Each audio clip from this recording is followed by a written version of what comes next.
Hello students, welcome to my channel. I am Nitesh, your science teacher. जैसा कि आपको पता है कि लास्ट वीडियो में मैंने आपको शुरू करवाया था chapter number 8 of class 9th motion. तो वहाँ पर जो भी हमने पढ़ा था, जो मैंने आपको बताया था, एक बार हम उसको रिवाइज़ कर लेते हैं फटाफट और फिर आज का काम शुरू करते हैं। तो उस दिन उस वीडियो में मैंने आपको बताया था कि सबसे पहले मैंने आपको बताया मोशन के बारे में, जो कि हमारे चैप्टर का नाम भी है। तो मोशन क्या होगा? मोशन होगा, मैंने आपको बताया था कि किसी भी ऑब्जेक्ट की जब पोजीशन चेंज होती है विद रिस्पेक्ट टू टाइम और with respect to any object, तो उसे हम क्या बोलते हैं? मोशन। ठीक है। और उसके बाद मैंने आपको कुछ क्वांटिटीज़ बताई थी, scalar quantity and vector quantity.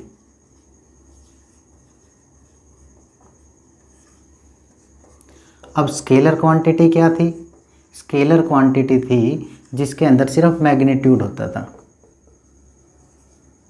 ठीक है। और वेक्टर क्वांटिटी कौन सी होती थी? मैग्नीट्यूड भी होता था और डायरेक्शन भी होती थी, दोनों। उसके बाद मैंने आपको कुछ टर्म्स भी करवाए थे। डिस्टेंस सबसे पहले मैंने आपको बताया था, डिस्टेंस बताया था मैंने, ये स्केलर क्वांटिटी है और क्या होता है, जो भी कोई ऑब्जेक्ट पूरा उसका जो टोटल पाथ होता है उसे डिस्टेंस बोलते हैं। फिर मैंने डिस्प्लेसमेंट बताया था। डिस्प्लेसमेंट क्या था? डिस्प्लेसमेंट था कि इनिशियल पॉइंट और फाइनल पॉइंट की जो शॉर्टेस्ट डिस्टेंस होगी उसे हम क्या बोलते थे? डिस्प्लेसमेंट बोलते थे। फिर मैंने आपको स्पीड और वेलोसिटी बताया था। स्पीड था डिस्टेंस पर यूनिट टाइम और वेलोसिटी था डिस्प्लेसमेंट पर यूनिट टाइम। ठीक है। तो ये था जो मैंने आपको पिछली वीडियोस में बताया था। फिर मैंने कुछ फॉर्मूलेज बताए थे एवरेज स्पीड के, एवरेज वेलोसिटी के। एवरेज स्पीड क्या थी हमारी? टोटल डिस्टेंस कवर्ड डिवाइड में total time taken. And velocity क्या थी? Initial velocity plus final velocity divide में 2। तो आई होप कि आपने वो वीडियोस अच्छे से देखी होगी और उसमें आपको कोई डाउट नहीं होगा। फिर भी कोई डाउट है तो नीचे डिस्क्रिप्शन में मेरा नंबर है, आप वहाँ कॉन्टैक्ट कर सकते हैं। सेकंड वन, आज जो मैं आपको शुरू करवाने जा रहा हूँ वो है इसका आगे। सबसे पहले मैं आपको बताऊंगा uniform motion and non uniform motion. तो चलिए शुरू करते हैं। पहले जो मैं आपको बता रहा हूँ यूनिफॉर्म मोशन। तो what is uniform motion?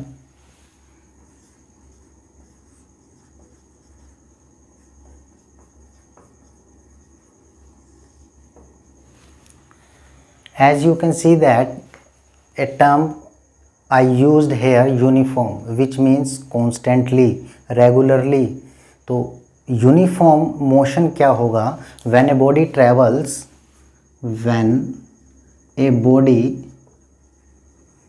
covers equal distance in equal interval of time.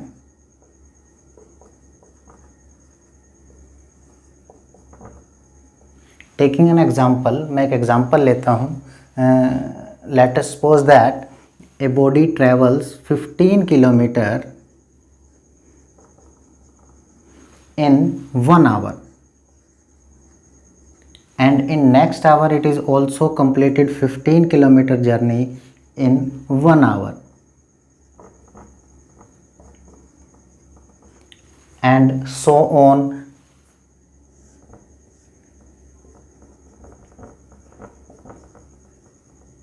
As you can see that the times taken and the distance traveled, these both are same in all cases. सभी cases में distance जो है बराबर है, बराबर path cover किया गया है 1 घंटे में। तो वहाँ पर हम बोलेंगे कि वो बॉडी क्या है? यूनिफॉर्म मोशन में है। ठीक है। तो इस तरीके से आप बताएंगे कि क्या है यूनिफॉर्म मोशन। तो अगर मैं इसका ग्राफिकली रिप्रेजेंट करना चाहूँ तो ये कुछ इस तरीके से होगा।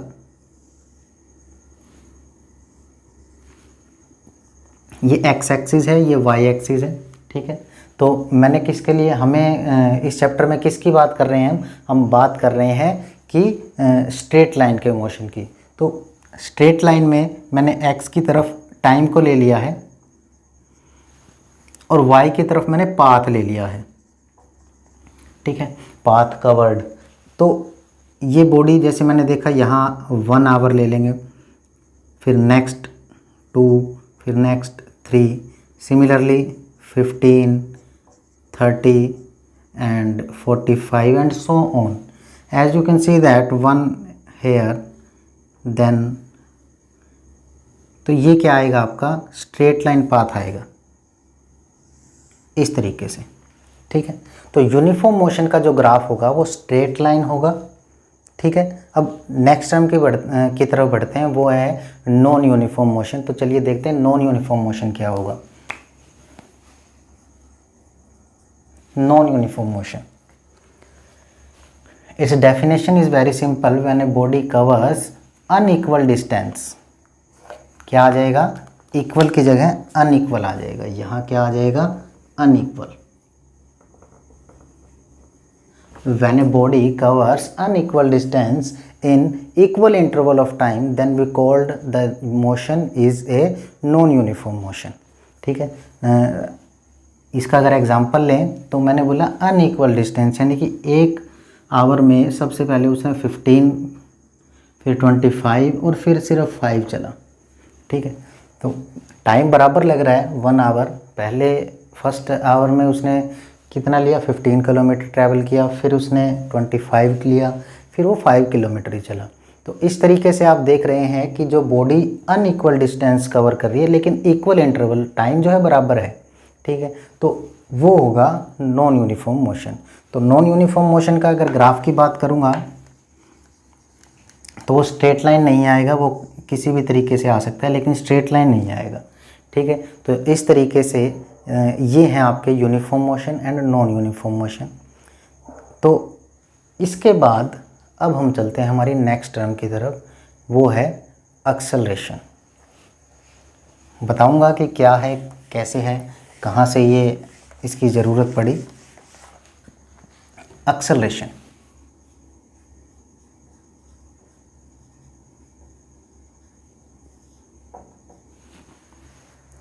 अभी अभी मैंने आपको बताया कि नॉन यूनिफॉर्म मोशन में क्या होता है कि जो मोशन में आप अनइक्वल डिस्टेंस कवर करते हैं इक्वल इंटरवल ऑफ टाइम में। तो यहाँ पर जो है कोई भी ऑब्जेक्ट है, जैसे मैंने एग्जांपल ले लिया, ये एक बस है, ठीक है। इसने 15 किलोमीटर चला 1 आवर में, फिर 25 चला 1 आवर में, फिर 5 चला 1 आवर में, फिर 10 चला 1 आवर में, ठीक है।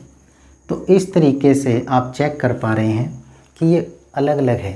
तो इसका मतलब क्या है, इस ऑब्जेक्ट की वेलोसिटी भी चेंज होगी, वेलोसिटी भी चेंज होगी टाइम टू टाइम। मतलब 15 अगर उसने कवर किया तो कुछ ना कुछ वेलोसिटी उसकी अलग होगी, 25 पे कुछ ना कुछ वेलोसिटी अलग होगी, ठीक है।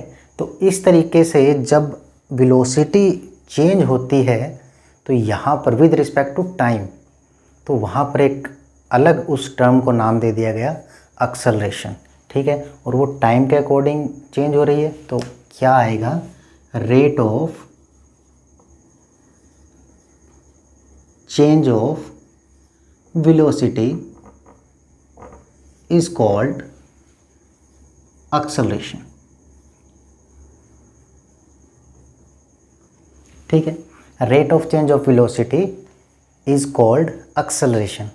Now we have to represent it by the mathematically, then acceleration A. We are denoting acceleration by A. Rate of change of velocity means to say final velocity minus initial velocity with respect to rate of change of velocity time, ठीक है। तो this is the mathematical representation of acceleration. A is equal to V minus U divided में T, where V is final velocity,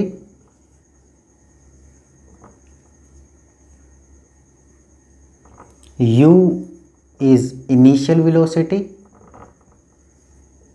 and T is time. A is acceleration, ठीक है। ये है आपका acceleration. एक चीज़ और नोटिस कीजिए, मैंने यहाँ टर्म यूज़ किया वेलोसिटी। अब वेलोसिटी मैंने यूज़ किया तो वेलोसिटी कौन सी क्वांटिटी थी? वेलोसिटी वेक्टर क्वांटिटी थी। अब ये वेक्टर क्वांटिटी है तो एक्सेलरेशन भी कौन सी क्वांटिटी होगी? Vector quantity. तो हम क्या कहेंगे? Acceleration is a vector quantity.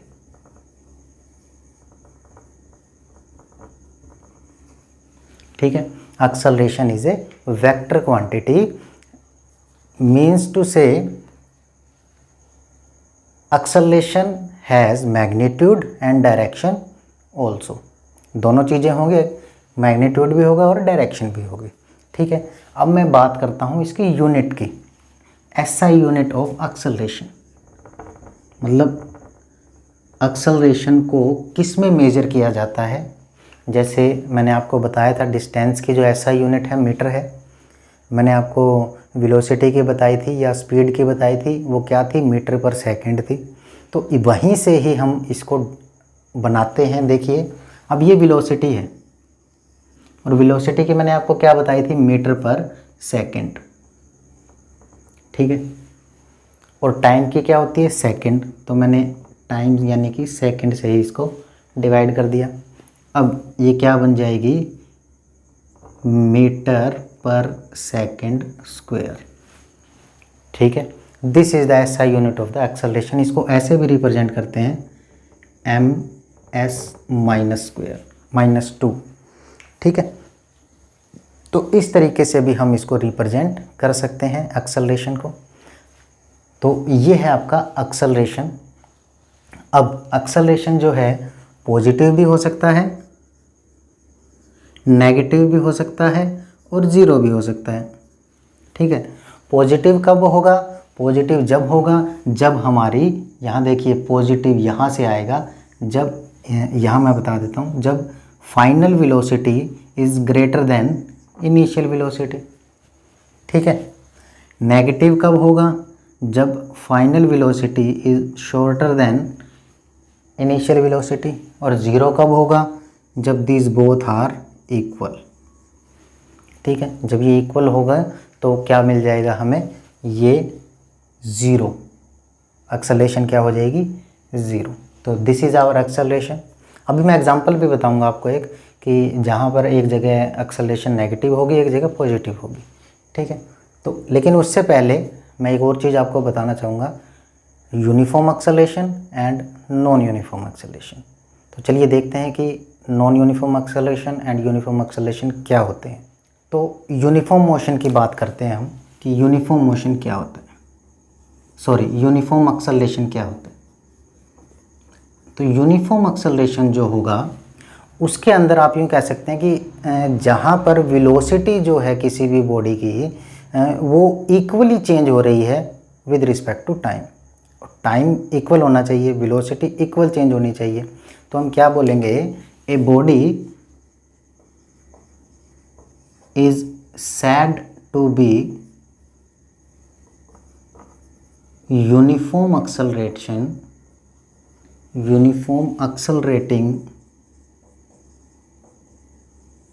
when its velocity increases or decreases,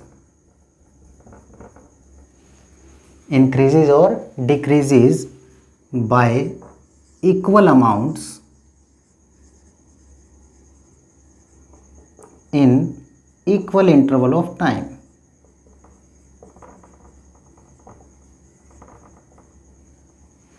ठीक है, तो एक बॉडी को हम यूनिफॉर्म एक्सेलरेटिंग बॉडी कब कहेंगे? जब उसकी वेलोसिटी इंक्रीज या डिक्रीज, इंक्रीज भी हो सकती है, डिक्रीज भी हो सकती है, इक्वल अमाउंट में और वो इक्वल इंटरवल ऑफ टाइम में।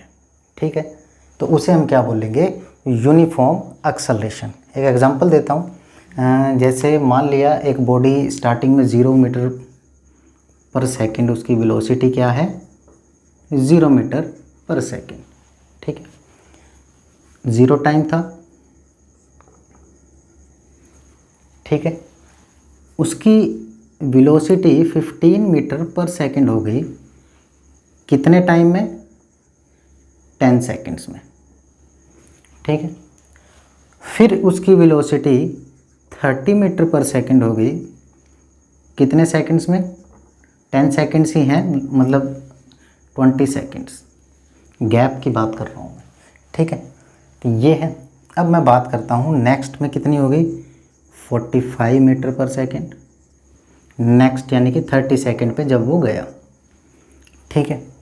तो अब ध्यान से देखिएगा, सबसे पहले मैं इस केस की बात करता हूँ, चेंज इन वेलोसिटी। तो चेंज इन वेलोसिटी कितनी है, या इसकी बात करते हैं फर्स्ट में। चेंज इन वेलोसिटी 15 माइनस 0, ठीक है। टाइम 0 था तो इसको तो हम काउंट नहीं करेंगे। फिर यहाँ से बढ़ते हैं आगे नेक्स्ट की तरफ।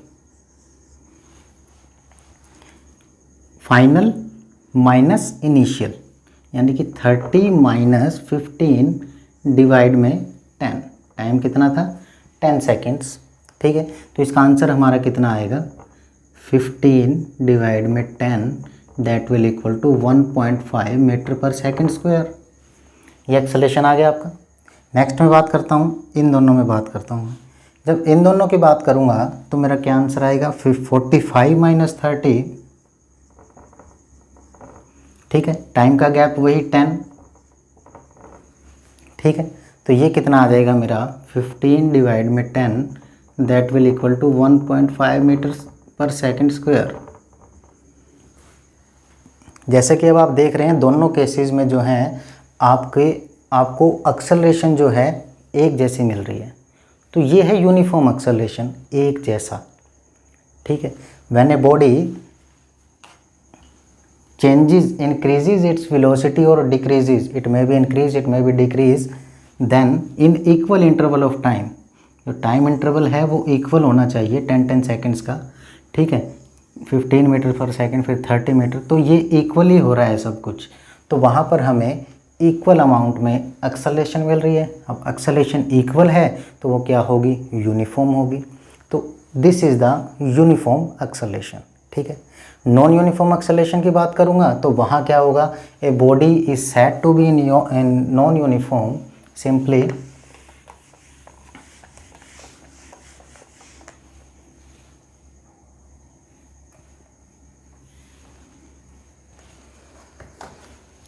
नॉन यूनिफॉर्म की बात करूंगा मैं। Non uniform acceleration, a body is said to be in non uniform accelerating when its velocity increases or decreases by unequal amount। उसका अनइक्वल अमाउंट में आपको उसकी वेलोसिटी इंक्रीज और डिक्रीज होती है in equal interval of time. Time बराबर होना चाहिए और वेलोसिटी जो है टाइम टू टाइम चेंज होती रहे, ठीक है। तो वहाँ पर कौन सा एक्सेलरेशन होगा, वहाँ पर होगा नॉन यूनिफॉर्म एक्सेलरेशन, ठीक है। एक और एग्जांपल देता हूँ आपको यूनिफॉर्म एक्सेलरेशन का। मान लिया ये ऑब्जेक्ट है, ठीक है। यहाँ से हम कोई भी ये किसी रूफ पे खड़ा है, छत पे, यहाँ से मान लिया कोई बॉडी ये नीचे डाल देता है, तो बॉडी नीचे आती है, आपको सभी को पता ही है ये नीचे आती है। ये बॉडी ये क्यों आती है, ग्रेविटी के कारण, ये ग्रेविटी के कारण आती है। तो जब ये ज़मीन पर आएगी यहाँ, ठीक है, तो ये स्लोली डाउन होती रहती है, इसकी वेलोसिटी कम होती रहती है जैसा कि आपको पता है, ठीक है। तो वो जो एक्सेलरेशन होती है वहाँ पर उस एक्सेलरेशन का अमाउंट आता है 9.8 मीटर पर सेकंड स्क्वायर, ठीक है। ये आप निकालोगे भी आगे और ये आपके आगे आपके बहुत काम आने वाली है, ठीक है। और इस एक्सेलरेशन को बोलते हैं एक्सेलरेशन ड्यू टू ग्रेविटी। मतलब सिर्फ बॉल के लिए नहीं, कोई भी ऑब्जेक्ट है, जैसे न्यूटन ने किससे इन्वेंट किया था, ये एक एप्पल को देख के किया था, तो वो भी एक एग्जांपल है। तो इस तरीके से आप बता सकते हैं एक्सेलरेशन ड्यू टू ग्रेविटी, इसका ये वैल्यू है, ये आगे आपके काफ़ी न्यूमेरिकल्स में काम आएगी, ठीक है। तो अब हम देखते हैं एक्सेलरेशन का एक एग्जांपल जिसमें एक्सेलरेशन नेगेटिव भी होगा और एक्सेलरेशन पॉजिटिव भी होगा। तो ये है example. Starting from a stationary position, Rahul pedals his bicycle to attain a velocity of 6 metre per second. मतलब स्टेशनरी पोजीशन का मतलब है 0 से स्टार्ट किया उसने, और जब उसने पैडल्स मारे राहुल ने तो उसकी वेलोसिटी 6 मीटर पर सेकंड हो गई। ठीक है, कितने सेकंड्स में? 30 सेकंड्स में। देन ही अप्लाइज ब्रेक्स, तब उसने ब्रेक अप्लाई किए सच दैट, इस तरीके से किए the velocity of the bicycle is 4 metre per second. उसकी जो वेलोसिटी थी 4 मीटर पर सेकंड हो गई इन नेक्स्ट 5 सेकंड, 5 सेकंड में। Calculate the acceleration in both cases, दोनों केसेस में हमें क्या बताना है? एक्सेलरेशन बताना है। तो सॉल्यूशन करते हैं हम इसका। फर्स्ट केस लेता हूँ मैं। फर्स्ट केस में as you can see that starting from the stationary, मतलब उसने स्टेशनरी बिल्कुल 0 से स्टार्ट किया, means to say initial velocity is u equal to 0 metre per second. ठीक है, and attain a velocity 6 metre per second in 30 seconds, means to say final velocity v is equal to 6 metre per second and the time is t, तो t कितना होगा? 30 seconds. ठीक है, तो अब हमने क्या किया, इसके अंदर एक्सेलरेशन निकालना है हमें। एक्सेलरेशन का क्या फॉर्मूला होता है? v माइनस यू डिवाइड में t। तो जब इसको आप पुट करोगे तो final velocity v 6 minus 0 divide में 30। ठीक है, तो आपका आंसर आ जाएगा 6/30, that will equal to 1/5 and 0.2 metre per second square. ठीक है, तो फर्स्ट केस में आपको एक्सेलरेशन कितनी मिली? 0.2 मीटर पर सेकेंड स्क्वायर। ठीक है, सेकेंड केस की बात करता हूँ अब मैं।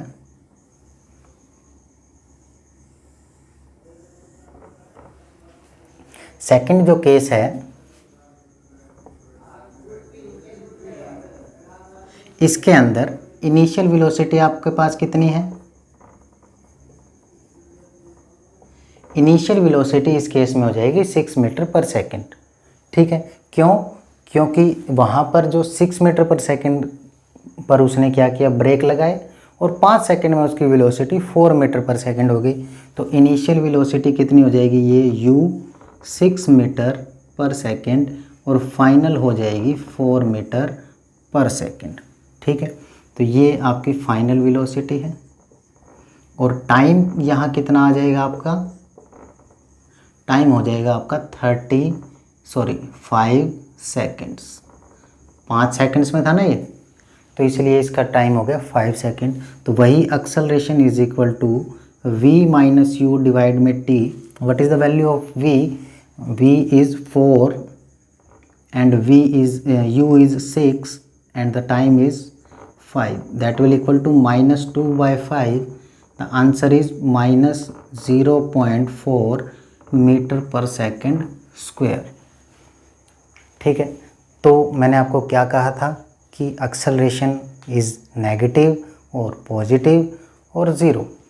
तो आप देख रहे हैं यहाँ से पॉजिटिव है, यहाँ देख रहे हैं नेगेटिव है। ठीक है, तो दिस इज़ आवर एग्जाम्पल। अब वीडियो के एंड में मैं आपको कुछ क्वेश्चन दे रहा हूँ सोल्व करने के लिए, ये आपको करने हैं। और इन क्वेश्चंस में कोई भी डाउट है तो नीचे कमेंट बॉक्स में या डिस्क्रिप्शन में मेरा नंबर है, उस पर संपर्क कर सकते हैं। Thank you very much.